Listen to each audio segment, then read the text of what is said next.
Finish your smoke break, you slackers. It's the night shift. We got DK and Jake, aka the baby face, is joining you live.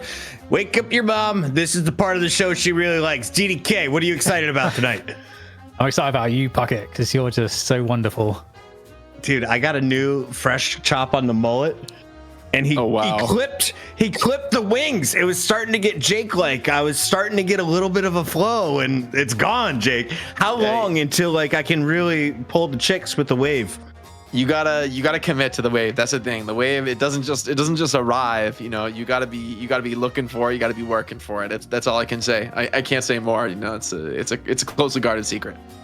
Well, we're still trying to figure out how to pull chicks. We're pulling all the dudes. I've been told it's been all dudes sign up so far. We've got over 10 teams in Europe. North America is signing up like crazy. And if you guys didn't hear about it, we have a $10,000 tournament for NA and a $10,000 tournament for EU coming up thanks to our friends at Trolley. Tonight, another $1,000 is up for grabs for North America. As always here, presented by Intel, it's the Night Shift weekly competition. And DDK, for anyone who doesn't know the format, how does tonight work? All right, fuck it. Well, we have a team that stayed on from last week because they won. And then now we'll have invited teams that will play in our first match to decide who goes into the money match against our previous winner, which was Hydronation. But there's a bit of lore, I guess, now to fill you guys in on as we'll get the graphic up. Rest in peace. So they win. They have a convincing 2-0 against the team Baroness Hotel, who had given them trouble 2 weeks in a row. And then they do the most Hydronation move ever. They no longer play together as Hydronation, and 3 of them are now on Sneaky Golem. Is that the situation, Jake? That's pretty much it, right? You know, there's okay. North America in a nutshell. North America in a nutshell, there's always going to be roster shuffles. There's always going to be chaos. I think it'll be quite some time before we see more stability. But also in this chaos, I think there's room for not only new teams to come together and compete, especially in big tournaments like the one we're going to be running over those next few weekends, of course, sponsored by Trolley, but also as individual players, right, coming on to some of these rosters, people finding their place, other players maybe taking a step back. And for me, that's what I'm most excited about when it comes to the NA Deadlock Night Shift, is just seeing those up and coming players and just seeing what they can do, what their innovative, creative approaches to the game are. Jake, did you leave a competitive game early? Are they complaining about you or one of the players in the lobby? Someone's just whining. Anyway, we'll deal with him in a moment while the camera tries to find the center of the screen. I'm up here, camera. Come on down. DDK, can you tell me a little bit about the competition for the Challengers matchup? Melee Creeps is a name I know, and Chain Gang has the best logo in the game, but who are the Creeps? Yeah, so with Melee Creeps, obviously you're going to be recognizing some of these names because we temporarily had the Baroness Hotel that were kind of staying on whilst they were winning, which featured Ido, and it was somewhat of a mixed team that just kind of stuck together because they were winning. But this, I think, was always the intention, was to just have this team, Fishcake, DMB, Lord and M, John, Scout, and Sire. Obviously, a lot of these players like DMB, John, Scout, Sire, we saw them, on the Baroness Hotel roster that was doing so well. But Lord and M coming in, a player that's mixed himself in with the top NA teams. We've seen him in a lot of different rosters, but he's here. He was previously cut from Hydronation, but maybe that is something that you could say for basically everyone. I feel like that's the right passage if you're an NA player. If you haven't been cut from Hydronation, you haven't been playing competitive Deadlock in NA long enough. It's just a matter of time, although someone's got to resurrect that name and take over the roster, if only to just cut their players aggressively. I love this. The NA family tree is a goddamn tumbleweed. You got it right, Sketchy JJ. It's all twisted, incestuous, and fun. They mix their teams up, and you never know who's going to come out on top. Tonight, the Melee Creeps are taking on a familiar opponent. Let's introduce the Kermit the Frog with the Thanos glove. Chain Gang, Arctic, Connor, Erebus, Pashi Pop, Matt, and Rhino. It's not Mott, chat. It's Matt. Took me 2 episodes to figure that out. Rhino, is he a star player? Pashi Pop's definitely someone that we've highlighted for MVP performances. Who is the shining star on this squad in your eyes, Jake? You know, this is a team that maybe Pashi Pop has to step up and have a big performance, but there's also been some players on Chain Gang that have started to impress me. I think Connor on this Abrams has looked pretty solid if he's able to get that comfort pick. And so Chain Gang are a team that, building up over the long haul. I don't know that this is going to be their week, considering the strength of the two teams that have just come together to oppose them. But nonetheless, this is one of those teams that I think is absolutely going to be making an appearance here in the Trolley tournament. And with, a bigger slate of prize pools, right? There's real value to have been a team like Chain Gang, who's been working week after week to, build synergy as a roster and continue to step your game up, because now there's more prizes to win and potentially a bit of cash up for grabs, even if you only get like that 3rd or 4th place slot.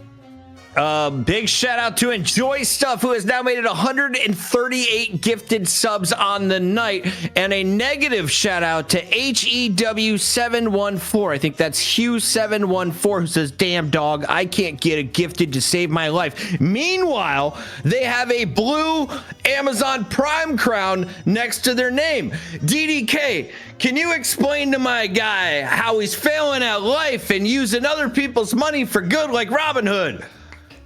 I mean, you got to do it. You got to do it. Get your primers going, or else Pocket will get mad. This is Happy Pocket. You got it. It's sitting there. You don't have to the beg a stranger to give it to you. You give it to you yourself. You just got to click the link.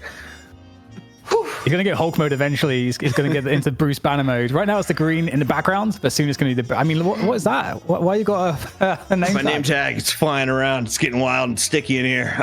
Jake, sorry, back on topic as I just had to shame Q714. Yeah, we got Melee Creeps. We got Chain Gang. This is the Challenger matchup. How important is the draft? I think pretty important. I mean, the best of one, right, always is going to be interesting. I do think, though, name value on this Melee Creeps roster, I really like what I see here. I think that they're a very, very strong team. I think, like, all of these players have been on, championship winning teams in the past. They've all had great success. So, I think maybe getting this first pick, second pick, I'm not sure it's going to be the end of the world. I think I'd give Melee Creeps enough of an advantage to be able to fight their way out of this. I like that, DDK. Can you give us a play-by-play with the little fingers? Come on, man. Hit him with the double parry. Oh, from behind. The double axe slam.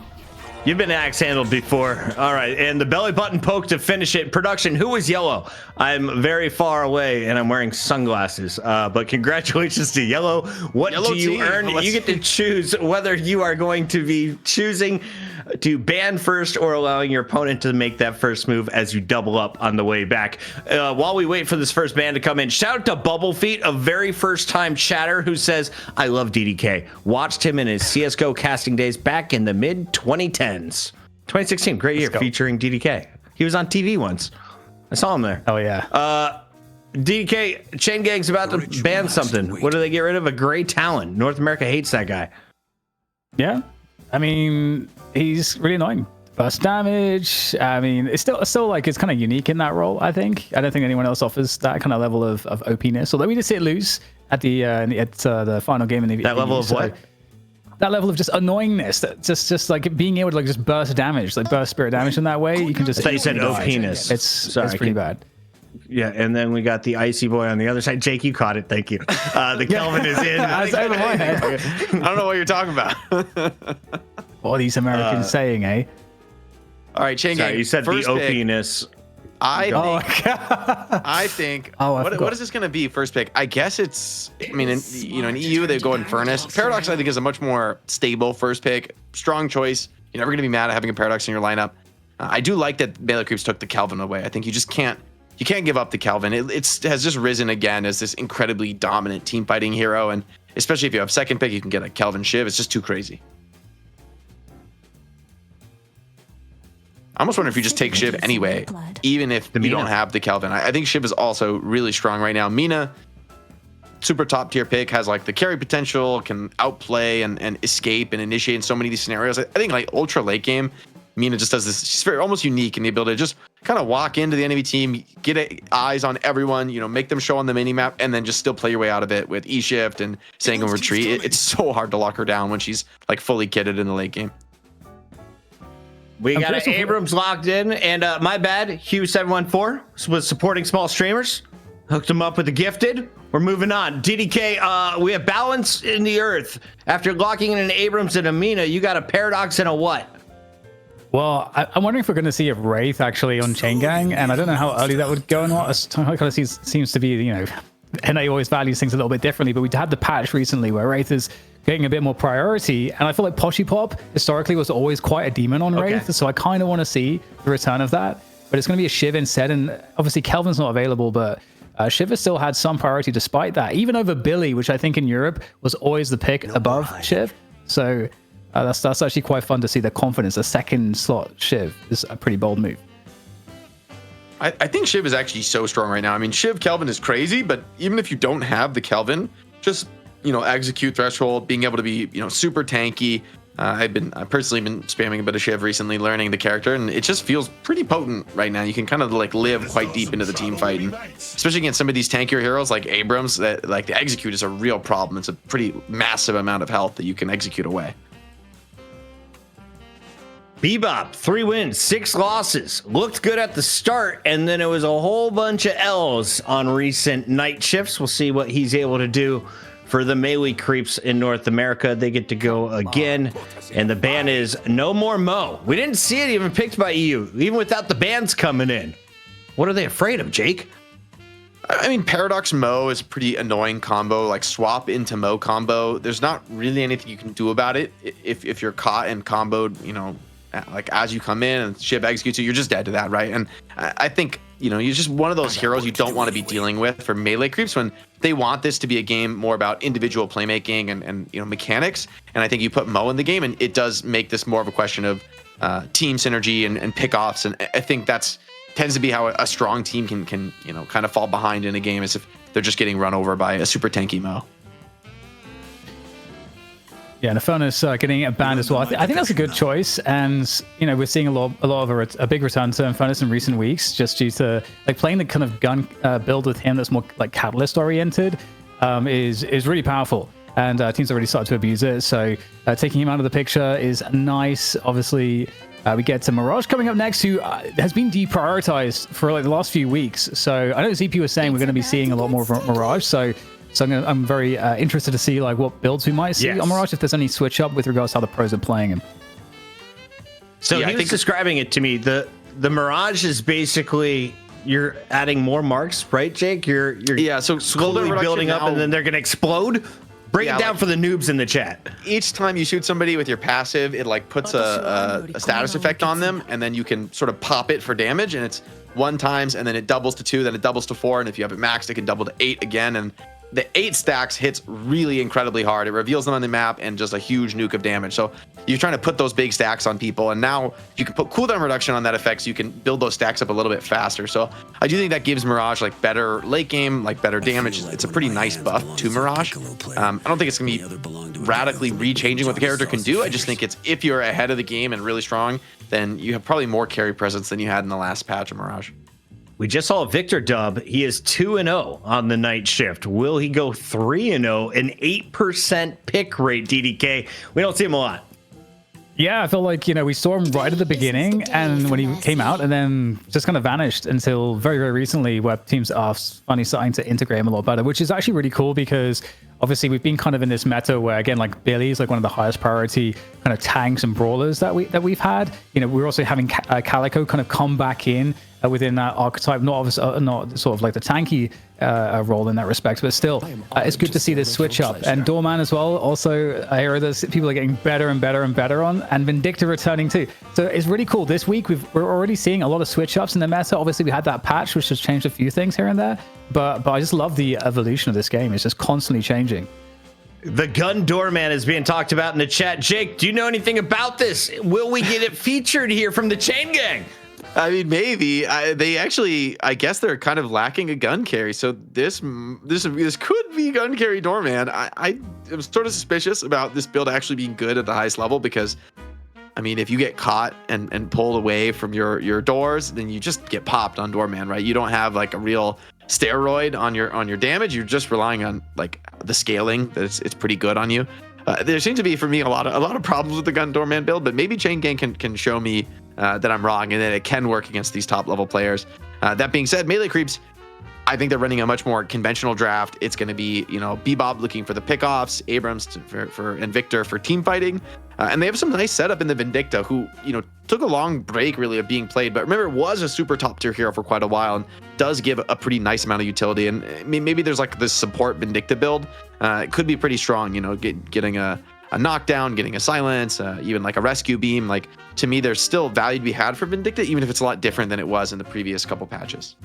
We have Akalaku said, Deadlock made me hate all the other MOBAs I used to play. Welcome to the stream. Thanks for being here.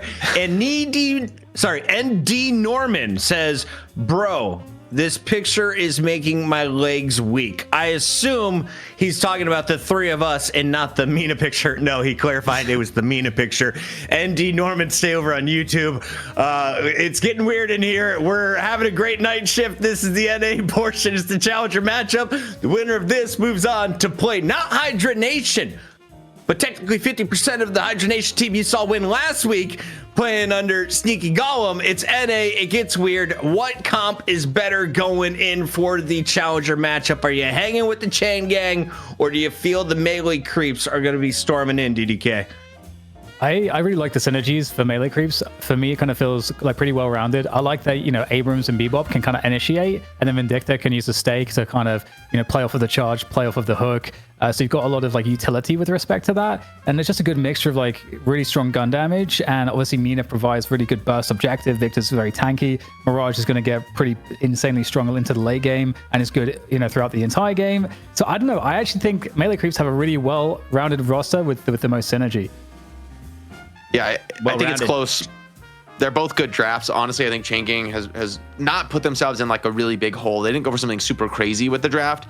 Probably, if this is actually Gun Doorman, which I sort of think it might be, then maybe it'll be like a more hybrid build with a bit of utility. That might make a little bit more sense. But that would be probably the weirdest aspect of this Chain Gang build is they don't really have, for me, an obvious character to go gun carry, especially with this patch having just buffed gun carry scaling, right? So, someone presumably is going to be building that heavy gun damage, and we'll just have to see if that is enough for Chain Gang to make it through. That being said, early game, the fighting, the mid game snowball potential for Yamato or Shiv to have a big game, for Pocket to have a big game, very, very real. And Viscous and Paradox and can kind of maybe spur them along with some nice early laning. So I think melee creeps, they got their work cut out for them. I don't think this one is going to be as easy as maybe I would have thought if you just thought pure name value of the rosters. Do you want to play against these players? You can do it in our Trolley Night Shift Open. It's coming your way next weekend. For now, it's all about the Challenger match. Melee Creeps, Chain Gang, Night Shift number 9. On the mic, it's DDK and Jake. Take it away, DDK.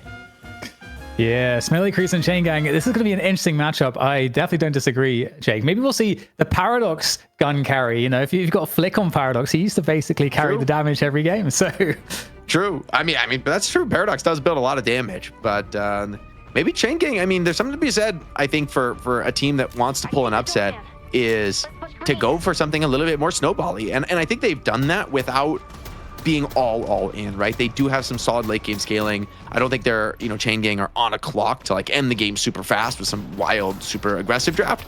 But I think they have nice tools to maybe get the snowball rolling. But an early parry on the Pachi Pop, pretty painful. Big parries, melee's being traded in the small room, and Yamato's actually pretty strong fighting like this. So yeah, you gotta be careful that back off.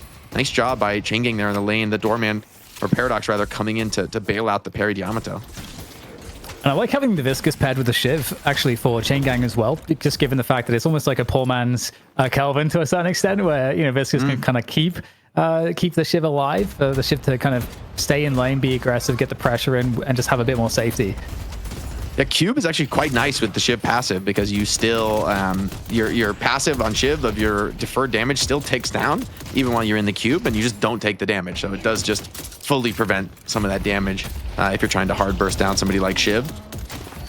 And a lot of poke even on Victor. You can heal up pretty well on Victor in this lane, but I think he might start to get overwhelmed if they're not able to put some aggression back on against Shiv Viscous. There's a lot of pressure coming out from this lane. Yeah, what do you make of the Vindicta combo? I have to say, that's not something I've seen too much of, given the fact that Vindicta's been and Victor has been kind of out of the picture for a while. It strikes me as like the two heroes you had left over in the draft, right? You didn't know where to put in the lanes. I don't think there was really his synergy. I guess there's some shred could be nice, but DMB finds Erebus. Looks like that was a pick pulled in off the hook here from Bebop, and John's Bebop. This Bebop Mirage lane is pretty terrifying, right? Because if you able to dominate this lane, I wouldn't say we're at that point yet, but if you do dominate this lane and clear that mid lane Guardian relatively quickly, then the game is going to get really hard. Mirage is going to full farm mid, and then Bebop's just going to be full roaming. And Mirage is a very challenging hero to siege into if he's doing super well and is a little bit fed. Yeah, the Bebop gun builds are still really good before this recent patch. And I think we saw the gun vest come out, the bullet vest come out straight away as well for Bebop too. So maybe that is somewhat of an indication. Might see a pretty heavy gun build from him. Mystic Shot here being rushed by Shiv. He's going to be able to do kind of a lot of damage trading in this lane, right? Has gone very aggressive. In terms of the item build here, didn't go for that healing shot early. Yeah, I really like Mystic Shot. I think it's so valuable in these lanes, especially if you have a shotgun actually, and you need to get close to do damage. Mystic Shot allows you to kind of like a restorative shot, be able to like hit that, just connect the spread of the bullets from far away, and you still get that burst of damage. So it's actually really nice to keep that pressure on in lane, even if the fight itself, range-wise, isn't ideal. Yeah, Vin putting a lot of pressure on, and I mean, they've just been spamming a ton of damage into the Victor, but he has just been healing through it. So maybe I overestimated how much pressure this lane could put on. Vindicta pretty much unpressured entirely in this lane. And there's, I guess, just enough healing for Victor to just soak it all. And I mean, yeah, you see he's pretty heavily committing into like a tanking playstyle here. That nice pain battery onto the Viscous. It's really hard for Viscous to be effective in this lane on this kind of low HP, right? You get hit by one tether, one, big spell, and kind of just out of the fight. And ooh, he's got that pain berry. Got to be careful for that on Viscous. Yeah, I was going to mention, we've talked about this lane quite a bit so far, but you're someone that plays a lot of Viscous.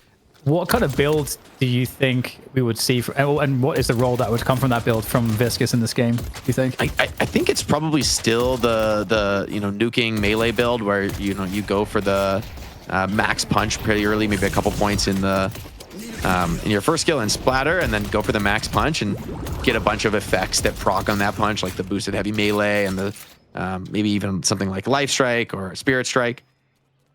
But it's not good in this lane. Like, it'll be better when he's able to fight a little bit more, but Vindicta is always a super annoying character to lane against on Viscous, because just when she's up in the sky, you just have a terrible gun at shooting up, and you can't really hit splatters on her up there. So she kind of just plays out of your effective range on Viscous at times. Throwing stake. Yeah, it does definitely seem to be a hard time. This is really irritating. Well, we're looking at mid, and already John John's going to go down. So that's a really good find by Poshipop. He's going to have, I think, as you mentioned in the draft, like a really key role in giving Chain Gang any level of competitiveness in this matchup. Doorman doing some tricky moves. Hold on, wait, maybe came a little bit too close. Okay, gonna climb away from Abrams, but there's going to be a lot of pressure here now on this right side Guardian. Doorman going to potentially struggle, do too much here. Yeah, they're losing like 2/3 of the HP on that one. So this turns out to be a pretty solid lane here for melee creeps. Saya finds Connor, who just kind of bleeds out eventually, right? The snipes start piling up. And I don't think you're going to be too mad at that on Viscous. You're going to come back soon. Shiv using the execute just to close the gap here on Vindicta, but doesn't want to commit down for more. So kind of a wasted execute there. Some good damage opportunity here coming in for melee creeps on this mid lane. And melee creeps also really far ahead on the right lane Guardian as well. They've been doing really good work. In fact, the Guardian start to go down. And so this is kind of a problem. Getting Abrams coming over the top with the seismic slam, trying to get anything done, and gets punished by Rhino. So a good pickup there by Rhino. Again, we're curious to see what kind of builds we'll get out of the Doorman. Is it going to be more of a hybrid? That's definitely be more common. Yeah, too soon to tell just yet, but saving the tower there is pretty nice, right? Abrams just thought he could full commit into that one and, get the cleanup, but couldn't find it. That being said, he's back in time, and I think they probably are just going to send it one more time. Big swap deep under tower, though. Bebop does not want to be in this deep. Paradox is going to be running that one down for sure. Goes for that melee, a little bit risky on the hook, but gets away with it, grabs that finished kill. And there's going to be yet more pressure on this mid lane, which has proved to be a real strong suit for the Chain Gang, right? With Poshipop having a really strong start, almost 6K, leading the game in souls. Exactly where you want to be on Yamato at this phase in the game. That being said, it can kind of all be thrown away. This hero really does rely on the snowball and staying ahead. And, Bebop finds one hook deep under tower, and you could find yourself in a bit of trouble. Yeah, we know how important this early lane momentum is, and these two towers are so low right now, so Chain Gang needs to keep that pressure up, keep the sustain up on the lane as well. In comes the dive off of the Shadow form, and DMB will get taken out here, and there's no real return of damage, so that is another beautiful find, and Pochipop just really staying up here, keeping the pressure, doing exactly what you were saying, just staying on top as the Yamato. Yeah, the heal bane is getting so much value from Pochipop. Went that quite early in the build, but he's gotten already a few kills from it, and that's given him a ton of sustain to stay up in this lane. Abrams did go in and finish off that Guardian. It's going to cost him his life once again, and honestly, you're kind of all right with this as Pocket and Doorman. I know these heroes aren't really going to hold the Guardian for that long, and honestly, you probably want to start roaming pretty soon. I assume Matt maybe already has that Majestic lead. I would think it's 6K here on the Pocket, and can start to get active with the next Affliction, and maybe losing that Guardian, not really the end of the world. Although all 3 Guardians going down across the board is going to start to add up, but maybe more kills can come their way as a consolation prize. Yeah, looking for that punish onto John. It is Pochipop back into the mix again. This is where Pochipop could really come into play. Flying Strike is landed under the tower. There is a quick parry to dodge that one, but gets parried in turn. Oh, that's so unfortunate there for Pochipop. The hero plays this time will falter. And like you say, 3 Guardians going down for Chain Gang. So they're in a very difficult position. They already had some of their jungle get stolen by that forward play from Fishcake previous in the left side lane. So this is not a great spot to be in right now if you're Chain Gang in terms of the macro. The spot on the right side lane, crucial Pocket. Dodges the Nox Nostra completely there. Nice moves. But Mina still has enough HP. It's going to be a challenging one for Pocket to fight out. Goes for the risky parry. The Umbrella is dodged, but oh, maybe there's just enough damage. Not quite, man. It's Pop Scout there. 2 incredibly low HP, incredibly highly mobile heroes. And Matt comes out stronger. Shiv now in big trouble. No snipe available, but doesn't need it. Saya, the bleed is good enough. Trying to connect his splatter out of flying. I was going to say, yeah. Pretty tough ask here. But yeah, Matt doing such a good job on the Pocket is certainly such a good focal point. I think previously Matt's really had impressive play to me when I first saw him on the Holiday, playing in a very similar style that you have out of a Pocket, where, you know, eventually we'll get, well, we should already, I assume, have the Majestic Leap on Pocket, enabling you to get some really nice ganks and set up some really good initiations, burst damage, make fights, really go your team's way. So Matt, richest person on the server right now. We'll see how far that goes.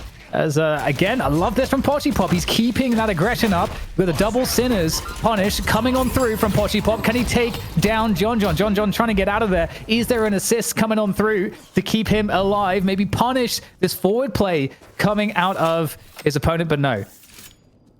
John gets sent away. Baits out the Shadow Transform. That's pretty nice this phase of the game. Pochipop really wants to be able to find kills every time that its skill is up, so just forcing it out. Pretty long downtime here in the early game. Scout finds a Spirit buff. He's going to be a real problem on this Mina. I think there's a lot of pressure on Matt to deliver some active plays here in the early game, right? 11K, pretty decisively ahead of his team and ahead of the game, frankly, on the Pocket. Pretty good hero in the very early game, I think, to have Snowball, because you just get a couple extra items on Pocket and suddenly you're just unkillable, and you're, popping everyone in these team fights. A big Affliction can really do all the damage and your team just grabs the cleanup. So melee creeps just don't want to give up any of these Guardians. They want to keep the pressure in across the map. A Chain Gang starting to work something in on the side lane. Matt finds Fishcake. Hasn't even used the Affliction. Doorman finds a kill as well across the map.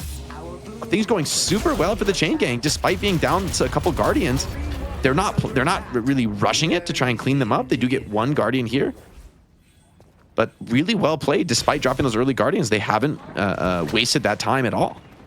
Yeah, they've been managing to foil the aggressive plays from melee creeps. So you can maybe make the argument for melee creeps. These using the macro advantage to be aggressive is not paying off. At least in the defense we're seeing from Chain Gang. Here is a quick attempt from Lord of Them to try to deal with the Doorman. Pochipop's going to go down in the meantime, but it will be an escape through the TP for Rhino. And Matt's becoming potentially a problem. 13K on the Pocket this early, Jake, is not going to be fun for melee creeps. Yeah, and he's just defending the Sidewalker, farming up at the same time, and there's not really much you can do. Sieging into a Pocket is pretty much impossible. He's just going to pop your wave and escape over and over and over again. So he's kind of holding 2 players here. Mina and Vindicta would love to be able to find a kill on him, but you got to be a little bit careful. If you make a mistake here, things could go wrong. He's used all his skills, committed pretty heavily, but Mina, even with the spear buff, still can't clap back too well. Soling X is good, but I feel like Mina, oh, no, it still has that reactive barrier. Sanguine Retreat.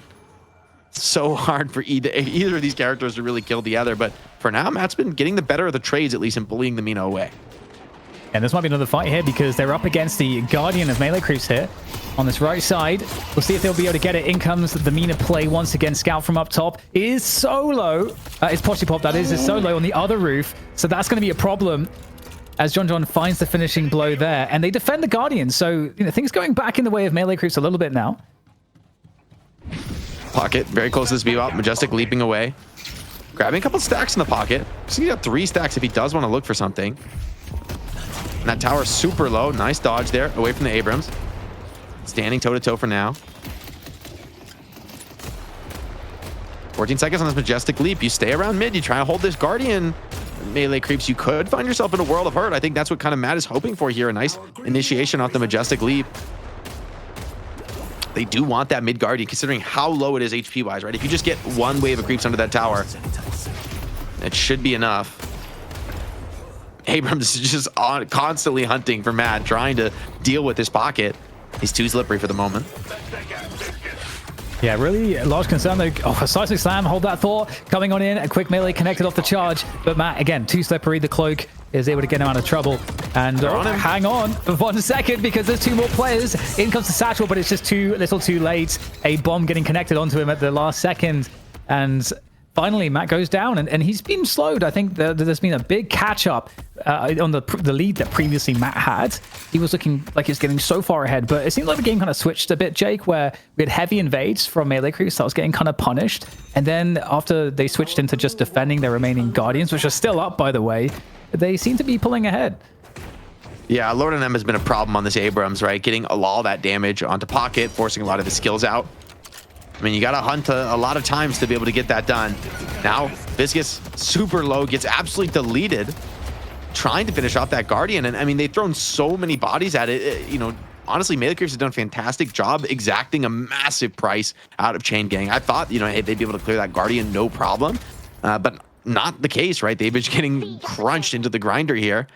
Vindicta thinking about a flank here, but yeah, without the tether, could be a little bit scary. Poshipop could look to turn that one around. Shiv holding the aggro from Abrams for the moment. Has full rage. Might want to look to get a bit of a trade. Maybe that missed knife enough to dissuade him for the moment. Yeah, pretty scary prospect to fight right now. Not looking to overcommit. Could get kind of dangerous. Big connection on the hook. He will be forced. Trying to slice and dice his way out. The cube comes on in, but he's still in pretty deep. Great puddle punch coming in there to save the Shiv. Arctic will survive, but that was very scary. Yeah, nicely played there. Oh, it's getting scary. Okay, he's fine. Don't worry about it. And Matt's still pretty far out of the game, right? This is the power of the pocket. Scout, though, in very much the same position. Seems like they have caught and killed Paradox, though. So once again, this Bebop just a menace in the mid, and you're not really able to take control of this part of the map as long as he's here hunting for hooks. Maybe he's gone a little bit too deep though, trying to fight in. Victor wants to hold the aggro. Execute is attempted, but it seems to be a fail here. John had a little bit too much HP. Victor popping his shocking reanimation now is going to be right back up into this fight. Bebop's down though, so there's a chance for melee creeps to continue this one as they look to fight. Pockets here, big affliction. Oh, 4. That might be enough. There's going to be follow-up here. You can better believe he's calling that one out. Gets a quick explosion there, deals with the Mirage. Matt, relatively low on the CDs, doesn't have so much to work with. Trying to just pop this somehow. Just can't quite get it in time, but the kills are still coming in. The 4-man affliction was good, and Chain Gang get a massive cleanup here. 5 kills around the mid lane. It only cost them 2 bodies. Felt like Matt was 10 milliseconds away from the cooldown on the Satchel, but like you say, a 4-player affliction can't get too much better than that. I mean, well, we've seen what's better than that is the Do affliction from the other week. That was perhaps the best affliction of Night Shift history, but that was pretty damn good. And we get the urn turned in as a result of the map being cleared up like that. And this is going to help them to pull ahead. 20k souls for Matt right now. And Poshipop able to catch up a little bit now as there's somewhat of a breather across the map as they farm, and we get melee creeps now coming out of spawn, shuffling back onto their side of the map. Yeah, Matt buying Transcendent cooldown, it's a pretty big deal in the pocket, right? It's same for Mina, right? These cooldown skills, it's all about your downtime on your escape skills, and you get that downtime low enough, and it just feels like there's no windows for somebody like Abrams to connect, especially prior to things like Phantom Strike. And honestly, Lord and M's a long way away from Phantom Strike here, 14k souls. You can't really be rushing that item too early. Given that it's like half of your current net worth there on Abrams. So Chain Gang in a moderate lead, you know, just a couple thousand souls, nothing to really write home about. They're still looking to find those big team fight connections, and Shiv looks to bully up Mirage here on the side lane. Looks like Lord M similarly is going to be sent packing. It feels also like D&B on the Mirage is not too far away from some significant power spikes. We'll have to check into that in a little bit. We get this left lane pressure coming on in. Pochipop will be sent away, finding his escape via those jump pads. And as they've been chased back, the waves come under control on the left side. And we're getting somewhat of an equilibrium at the moment. There is pressure on the right side map here. 3 players deep for Chain Gang. That's going to call a response. This might be the next fight. Matt is there as well, so this could end up being a pretty good fight for Chain Gang. A lot of knockdown here. And even the Baroness Hotel pulls him out of Tornado. He's going to be super low coming out of this. Should be an easy execute for Shiv. I don't know if Shiv is even going to need to use that. Just immediately gets popped. DMB out of the fight. Lord and M now. Goes for that ulti over the top. Doesn't seem to have caught anybody. And I think Chain Gang are falling back really nicely. Matt, though, wants a little bit more of a taste of it. Satchel dodges the pin. Affliction on 2. They may look for more, right? Shiv could look to be the follow-up here, executing into this. Pochipop caught by the silence from the Mina. And looks like on the other side of the map, it's all melee creeps. They're just eating very good here. Going to clean up 2 quick kills. And the snipe from Simon, man, hits hard. Right side Walker is in a lot of trouble right now. This is absolutely going down. And so the macro game is suddenly shifting, and you'll see that melee creeps, they are mega committed into the left side Walker. It doesn't look like there's anything that can stop them. But the question is, given that knowledge, what will Chain Gang decide to go for? I mean, they had and in no fact, wave here. actually, they couldn't get there. Yeah, they don't have a wave. You know, and despite the deaths for Chain Gang on that side of the map, they were able to clear the creep wave, which is actually so crucial because it protects that side walker, so we don't get the walker trade that you were hoping for as melee creeps. Now you're just down 1 walker, further expanding the soul lead for Chain Gang. And you know, I talked about, okay, this is melee creeps roster, has brought in a ton of players that we know and love, and have, you know, won night shifts in the past, have been, you know, top tier players across the ranked ladder. But now Chain Gang are I would say, in a pretty solid lead this game. You know, one big team fight, especially with Yamato ulti, you could easily look towards something like the mid boss. And by the way, Matt, 26K, just 5K up on the next highest player in the entire lobby. So pretty much has one late game item over anybody else. And it's going to be a huge problem if he's able to initiate these team fights. For now, he's just continuing to hold down that side of the map, right, on the low HP walker. And, you know, even with 2 players there for melee creeps, they're looking to try and siege this. I wonder, can Matt play his way out of this? Oh, big catch. It's massive when you catch him. Somehow they find him, and finally Matt makes a mistake. The catch is good, the Warpstone pin.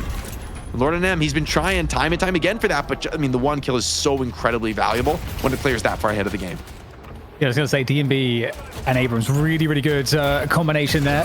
As the fight continues, execution onto Rhino with the assassinate, and looking to find some more here as we'll get melee creeps traversing Chain Gang's jungle for now. Obviously, we do have a lurking Viscous, but it's back into the mid boss now off of the back of those 2 kills, and they're going to take this down real quick. And what's the response here? Do we get a challenge from Chain Gang? They might have to try to do something here. They can't just let this go for free. I mean, Matt has no zip. The zip is not going to take him all the way to the mid. He's trying to get there, but I don't think he's going to make it in time. The hook is good on the Viscous. Pulls him off of that Rejuve Crystal. But Yamato is here to look for the last hits, look for the parries. So far, 3 Rejuves, all 3 go to the way of the melee creeps, but they've lost all of them immediately. Only 1 Rejuve Crystal still left, but Chain Gang players dropping like flies. Matt is low, caught and bursted. And the crystals are grabbed for the melee creeps. That was a risky move, but it secured them an enormous advantage in this game, DDK. Chain Gang now really back against the wall, right? A few minutes ago, they were in the lead. They were maybe looking to be the team to take that mid boss. Now, a couple picks go against them. You find the pocket 1 time in a compromised position, and it's enough. Secures you a mid boss and an enormous lead in the game.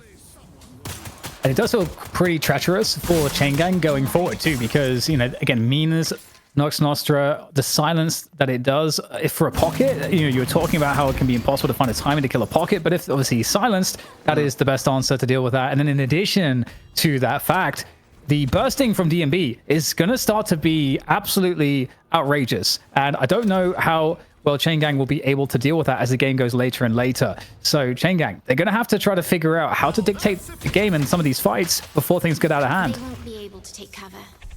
Yeah, I mean, at least Chain Gang were able to clear off the Rejuves off the field, so they're not worried about the buffs going into the next fight, but it is just a 20k soul disadvantage. We saw a couple big buys there. We saw, you know, the Spirit Burn coming down, Viscus now hooked super deep, doesn't have ulti, just cubing to delay, seemingly delay the inevitable, but hold on. Dodges that for one, and Pocket comes in for potentially looking for the trade. Yamato as well, hunting down Bebop with the help of that affliction. Should be an easy kill there onto John. That's a really nice way to start the fight. Do you want to chase down a Yamato who has Shadow Transform? It's a risky move. And now Chain Gang able to play the way out of that and find another kill onto Lord NM. So despite the lead, it's really slipping away from melee creeps who've already used a couple of ults. Traveler deployed in that fight just to pretty much stay alive and farm. And Mina now caught by the Doorman. If you get follow-up here in time, it doesn't seem that there will be, though. Matt's coming in, though. And I think what Sanguine Retreat was just utilized. So not an easy escape here. You're not going to be able to outrun the Pocket. Up to the jump pad. Can you get there in time? Victor for the assist. There we go. We get a side dash coming on through. There's a Sanguine Retreat. And finally, back to safety. Those cooldowns coming in time. And that is it, though, Jake. You know, it just takes Matt to find that affliction. You get the flying strike from the Yamato. You just kind of get away in time. And then that key pick can be found. But still, it's hard to ignore a 20k soul lead that is, well, it's actually 15k soul lead or so that is held right now by melee creeps. Yeah, it's nice. Oh, I love the Vortex Web picked up, though, by Rhino. Could be a problem for some of these highly mobile characters, right? We're talking about the ability to catch things like Pocket and Mina. I mean, Vortex Web can be pretty insane for Doorman. You can Vortex Web people and then hit them with the cart, and it's like a monster stun lockdown combo. And I mean, obviously, there's going to be no shortage of AoE damage with characters like Shiv, Yamato, and Pocket able to follow up here for Chain Gang. And I will say, even, you know, in the past, as Melee Creeps has held a lead, they haven't been able to really do too much with it, right? We're still at a 2-2 Walker standstill. And also, the jungle on pretty much the entire map has been totally cleared out. In 1 minute, we have the urn and we have the bridge buffs. So that really, you know, stands to reason this is going to be the next big point of contestation. The bridge buffs and the urn. So we'll see how the teams decide to team fight around that. There's a lot of, you know, synergies for both sides. And I'm really curious, Jake. You know, Matt's been, I think, really, really good at just finding great engagements for Pocket. But how is like an urn fight going to go down? I would think I kind of like the Chain Gang comp pretty well around urn. I mean, actually, both teams have good tools, right? You have Vindicta and Mina who are great at, you know, using that open space. And obviously, the Bebop hook can always be a problem. But on the other side, you know, I think, you know, just having the Doorman is so strong at turning in urns, right? Being able to put the door down. If you're able to get the urn picked up, then I'd give a pretty nice advantage to Chain Gang since they're going to be able to play around that Doorman door. Almost feels like we're in the eye of the storm. You know, things still very, very chill, but momentarily, inevitably, we're going to get a fight. And the urn spawns on the right side of the map where melee creeps are. So they're going to get a head start on that, but still, of course, it all comes down to depositing it, and it might be in the defensive territory. If it's comeback urn, there's no way you're taking it if it's comeback urn, but it is an even urn, so you could look for this. However, I mean, the map pressure, the lane pressure is pretty good right now for Chain Gang. They're all around this mid lane. They're looking to potentially bait and engage and maybe get some action here. Abrams, though, starting to run that urn towards the left side of the map. No creep waves really pushing in on the far right side. So really everyone here just standing looking for a fight. I think Matt is probably the player to watch here as he looks to open this one up. His ability to find the big affliction it's pretty much do or die for Matt. I mean, the team really is going to rely on a nice solid affliction so that Shiv and Yamato actually have targets they can chase down and clean up. Abrams going to go in looking for that drop deposit, and where's the contest? It's just not there. Chain Gang. They're trying to get in the fight instead. Shiv already low. Same for Pashi Pop. The fight's going really bad now for Chain Gang. Matt still hasn't found an opportunity to get the affliction off, and melee creeps potentially looking to clean house. Yeah, no real engagement for Chain Gang, as you say, no real setup. And there's an affliction that gets popped. Looks like it hit maybe a couple of players. And it's going to be an escape here potentially, but there is Sire on top with the Vindicta looking to... Oh, there's the stake is connected. There's some cooldowns, though. Satchel comes on through, a charge straight into the building. Assassinate, though, from Sire to end it all. And that's going to be a huge problem now because the lead starts to balloon. Now the walkers start to fall. And suddenly, Chain Gang, it looked like they were... That was the spot. That was the fight. But it just never became a fight, really. Yeah, I think that's a bit of a misplay from Chain Gang right there. The frontliners initiate before Pocket has found an opportunity to get the affliction. I mean, maybe the frontliners could have baited a group up for the affliction, but being off sync from that skill is just you really can't win the fight. I think given how this game is, you're super reliant as Chain Gang on Pocket hitting big value, and Now, the 50k soul lead for Melee Creeps, and it's going to come down to this next mid-boss fight. That's your only chance to come back in the game for Chain Gang. It's also the way Melee Creeps want to end the game. If they can secure this reju, if they get like most of the crystals and are able to leave the pit alive, I feel like this game is just over for Chain Gang. So maybe they'll look for a fight early, but I think Melee Creeps are going to read that. They're going to be ready for it. And I mean, John pretty strong on the gun bop now, is going to be maybe a bit of a carry problem in this fight. Yeah, and Matt suddenly, you know, looks so mortal. You know, was leading the game in souls for so long, and that's such a powerful advantage to have on a pocket. But now, you know, not quite as scary in that regard. However, the affliction, just, you know, a key affliction like we saw do pull off the 6-man affliction that we saw in the previous week, that can turn a game around. That's the power that pocket has. But I mean, I don't know what the percentage is for something like that, but it's not high. It's you know, and I think that's the problem when you get to this point in the game on pocket and you're kind of, you know, really the key threat is, you know, all the Melee Creeps know it, and Phantom Strike just came in for Abrams. That's a problem, right? The ability to instantly jump on top of that pocket and pin him to the wall. Really, it's that first stun that's the hardest one to connect. From there, it's just a matter of chaining all your stuns and silences and disables onto the pocket. Erebus here on the Paradox. Could be a part of a comeback, right? If they're able to find maybe an early pickoff, maybe to shut down one of these key players before the fight really begins, that'd be another way for them to get it going. But honestly, he's been pretty quiet this game. Hasn't been able to find that kind of an opener really at all. And Melee Creeps starting to make their presence known, starting to encroach. And moving forwards. Now taking the fight to Melee Creeps. This gets rolling away. And Matt trying to, again, look for a key engagement with this affliction. Is there something to be found here? Poshipot getting chased down. He's getting absolutely destroyed by Gunbob. And that's not a good sign. Quite a few players are low here for Melee Creeps. If a fight can be won, the mid-boss could be the prize for Chain Gang, but they are not looking that good right now. Matt's still up, though, in a decent amount of health, and a few low players that could be on the receiving end of a killing blow from Arctic. Can he find it, though? He is getting targeted. He has to fall back here. There's too much focused fire. The damage is very good, though. Matt is able to find a lot of counter damage and 2 kills on the board. Still 4 for 2, favoring the Melee Creeps. But as you said, right, Shiv being on the map with Pocket is a pretty scary duo, even with the player advantage against you. Still, a lot of damage on Matt. He's got to be careful. Doesn't have the affliction to work with. But just putting on this pressure in the mid lane, right, makes it much more difficult to try and go in for a committed mid-boss take, although Shiv maybe have overstepped the mark here. That E-shifted Victor just absolutely ruining his day.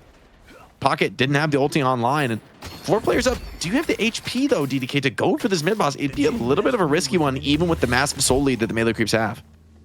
It does feel scary, and honestly, it felt so close for us to see a killing blow there coming from the Shiv.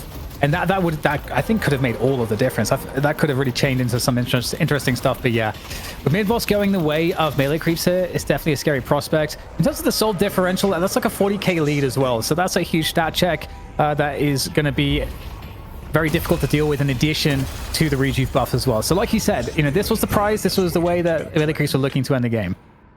To be honest, this probably is the end of the game. You know, I think this is a huge advantage now for Melee Creeps to work with. They've got 3 rejuve crystals, everybody up on the map. Full opportunity. They could run an urn into enemy territory, and the lead is so big. Like the power of having Fishcake at this level of farm is he's just gonna walk in to the entire like group of Chain Gang players and not be too worried about it. And even affliction isn't such a problem for Victor. Even if you do die the once from the affliction, right, you're just gonna res right back into the fight. And it's far from trivial for Pocket now to get in and get out with players like Abrams, Bebop together and able to set up these combo kills. Still, a turn in and earn in enemy territory is probably going to be your best chance for a Chain Gang to look for a defensive fight. I don't think you want to fight this one in the base. Let's see what Matt can find. Has the E-shift. Maybe could allow him to play a little bit more risky here. This can be earn drop. They're going to take the fight now. Melee Creeps charging forward. The Doorman pushes them away with that cart. Fishcake dropping a lot of damage down on them. Cube keeps players alive for the moment. Poshipop just doesn't have the take. It's even through the Shadow Transform, just gets deleted. Affliction is good. It's on this Abrams. Do they have more follow-up damage? Matt behind, but has now Majestic leaped all the way out to safety. Should be okay. Ooh, the hook. It's a million miles away. Still not enough. Fishcake should be going down after this one. Just the reanimation, though, and only a few players left alive. Still the 3 crystals. Melee Creeps moving forward here to claim this game. They still got some shrines it takes, though, so maybe Chain Gang are going to have one last respawn, but it looks desperate. This looks like a convincing win for Melee Creeps after all is said and done. Yeah, still 3 rejuve charges as well to work from. So it's looking really good here. The patron is going to get targeted. And now we go into the final form here for the patron. Game-winning sequence here is about to be upon us as we get Melee Creeps walking all over the base, jumping on into the patron pit to finish off the job. And Chain Gang, they looked actually in commanding position here, Jake. And look how quickly this patron's going to fall. That's GG. And Chain Gang will fall, and Melee Creeps will have a crack at the new version of Hydra Nation. And I mean, solid win for Melee Creeps. They brought this one back, but the fact that Chain Gang were able to put that much pressure on them, I think is a testament to this team's potential. And for Melee Creeps, I think maybe they, didn't expect this one to be as difficult as it was. In the end, though, you got to hand it to Lord NM, like a couple key kills, catching that pocket once or twice, and so much reliance on Matt to be able to snowball that game, while the rest of Melee Creeps across the board just had so many strong games to work with, right? John did the big game on the gun bop. You also got to look at Mina just hugely ahead of the game here after, of course, those early game trades that went a little bit more pocket favored. And then Fishcake just walking in, just walking on him completely on Victor here. Such a fearless frontliner for the team. So well done by Melee Creeps. They're going to be going on to that money match. See if they're able to take on the Chain Gang, or the Chain Gang. See if they're able to take on Sneaky Golem as they're coming up there for that cash. They just wrapped up the Chain Gang. Now they've got the former Hydra Nation Sneaky Golem mutant roster about to play, but DMB and crew have been in multiple finals. In fact, DMB was in 3 of them back to back to back, and he won 2 of those, DDK. He's entering another grand final with his new squad, the Melee Creeps. How do we feel about their performance in game number 1? Was it obvious that they were the clear winner throughout this game, or was there a point in the middle that you're like, oh, now they've got it? I was really impressed by the fact that Chain Gang going out of the early game. That I think it's fair to say Melee Creeps won the early game. They got all of the Guardians down first. They got the macro advantage.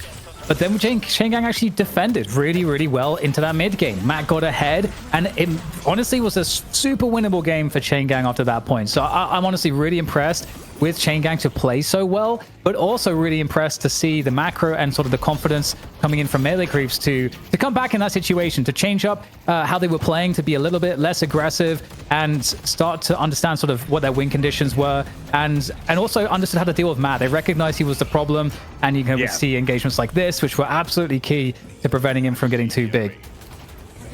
The pocket got focused down in the second half. That seemed to be a big issue for the Chain Gang. Melee Creeps winning the team fights. Here's this example of it. But I see the Victor is now 3-0 on night shift. What's going on here, Jake? Did they buff him enough? Victor's just pretty strong, honestly, right now. I think people have sort of found the play style that makes him good, right? Is he, he's just 42,000 healing frontliner. He just absolutely walks it down mid, and then what are you going to do? Are you going to shoot the guy who has a second life inherent in his kit, who has insane tankiness and kind of baits you? You think you've got him low, you think you're going to be able to finish him off, and the resistances are getting higher, the heals are becoming faster, and then once E-Shift's on the table, man, he just and so strong at opening these team fights up and soaking a lot of the damage. We saw Yamato and Shiv, which are sort of the conventional frontliners who want to run in and deal that damage, weren't really able to stand toe-to-toe to Victor. And so, there definitely seems to be, to me, at least a place for Victor in the meta right now. DDK, I'm looking across here. 46,000 player damage seems to be a lot. The next highest on your opposing side is Saya at 29K. So, can you not hyper carry like Matt was trying to do? What went wrong? Where did the strap fall off for Chain Gang? I think the problem is that there was a lot of reliance on Matt to do a lot of the damage, and I think like Jake was saying, there are some natural ways for this roster of Chain Gangs to deal with maybe with Fishcake, but I think the later the game got, as DMB hit his power spikes later into the game, I think there just became too much damage output, too tanky a front line. You get the Phantom Strike on Lord NM as well, and then suddenly there's too much lockdown for your carry in Matt, and so they can kind of deal with him whilst maintaining their own front line. And they have Bebop at the back with insane gun damage as well, and then Saya, who can also lock down players. So it just felt to me that overall the synergies for Melee Creeps working out better, their answers were better than Chain Gang, where Matt was really strong, and he helped to carry the game to make it look really contested, but that could only last so long. Big shout out to everyone behind the scenes. We got Knock taking care of business on the replays. June is wondering who is your player of the match, though, Jake. Could you choose one? All Was right. there one player with more highlights than the rest of the planet? I want to give it to Saya. I want to give it to Saya right now. I feel like the Vindicta really impressed me this game. You know, not only just this massive amount of damage coming out of Snipe, right? And a lot of those highlights we're able to see, but still finding a way to make this character look as broken as ever and very, very low deaths. Look great on the lane against the Shiv Viscus that we thought, oh, maybe this is going to put a lot of pressure on. But in fact, did not. And I mean, 13, 1, and 12 kind of tells the whole story there. Gets massively farmed. I believe that's off the maxed Snipe, giving you so many souls off those kills. And I mean, Saya showing like a new way to play this hero. I mean, I guess it's not completely new, but it's a bit of an adaptation, I think, from the way the build was before, where you're just all in on the Echo Shard tether. I think he still had it this game, but wasn't as committed to that being the key aspect of his build, right? Even went the E-shift first, playing for that survivability, playing for the cooldowns on Snipe, and yeah, rushed the rapid recharge as well. So like pretty early in the game, you have some insane nuking potential there out of the snipes and able to just rain those down from above, getting a lot of kills. And Chain Gang, I mean, this is part of the problem, is lack of a gun carry. Who's there to shoot up a Vindicta? You kind of left the skies free here for a player as good as Saya. And that's just not a spot you want to be in, right? Letting Vindicta just free cast on you from the skies. All right, question. If you're playing Vindicta, are all of her clips always going to be in the air? I mean, for the most part, right? Like that's what this character does. She flies. Yeah, that's her whole shtick. She flies, you know, throws bombs at you down on the low ground, and snipes you from the skybox. But Saya also, you know, just a top tier player, right? One who's looked really strong in a lot of these initiator heroes, and now, you know, on the Vindicta maybe can have a more of a stable carry performance. Doesn't have to necessarily initiate first and be the tip of the spear the way he might be on a Holiday or a Paradox. Incredible news. Challenger match is done. We showed you the MVP. Our player of the match is going to be Saya on the Vindicta. Can he keep it rolling into the championship match? That is the last remaining question. Can we hit Troy one more time before the break?